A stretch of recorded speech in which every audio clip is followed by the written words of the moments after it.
చెప్పడం అతనిలాగా ఆలోచించే తత్వం అట్లాగా ప్రజల్ని కన్విన్స్ చేసే తత్వం వీళ్ళకి లేదు.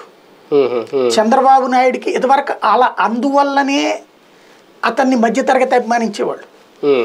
ఈ దేశంలో లేదా ఈ రాష్ట్రంలోనైనా సరే సంక్షేమ ఫలాలు అనేటువంటిది అర్హులకి మాత్రమే అందాలి, మిగతా దాన్ని సోమరిపోతుల్ని తయారు చేయకూడదు అని భావించే వర్గం పన్ను కట్టే మధ్యతరగతి వర్గం. పన్ను కట్టే ఎగువ మధ్య తరగతి వర్గం, పన్ను కట్టే ధనిక వర్గం. ధనిక వర్గం ఓట్లేదు కాబట్టి పక్కన పెట్టండి. ఎగువ మధ్య తరగతి వర్గం 300 మంది రారు కాబట్టి వాళ్ళని పక్కన పెట్టండి. పోలింగ్ బూత్ దగ్గర 1 వంతే వస్తారు. మధ్య తరగతి పోలింగ్ బూత్ దగ్గరికి వెళ్తారు, 70% వెళ్తారు. వీళ్ళు కూడా 30% వెళ్ళరు. ఈ 70% మంది వెళ్ళేటువంటి వాళ్ళ ఆలోచన ఏంటి?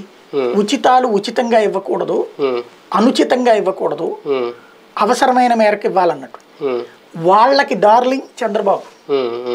ఎవరైతే ఉచితాలు వద్దు అని కోరుకునే వాళ్ళ డార్లింగ్ చంద్రబాబు నాయుడు. ఇప్పుడు చంద్రబాబు నాయుడు ఆ ఎజెండా నుంచి పక్కనకు వచ్చి ఇంకా అంతకంటే ఎక్కువ అనేటువంటి స్టేజ్కి వచ్చారు. అయితే అది ఎక్కువ చేస్తే మధ్యతరగతిలో నెగిటివ్ అవుతుంది. అందుకనే ప్రచారాన్ని తగ్గించుకున్నారు. తటస్థ ఓటరే ఇప్పుడు చంద్రబాబు నాయుడు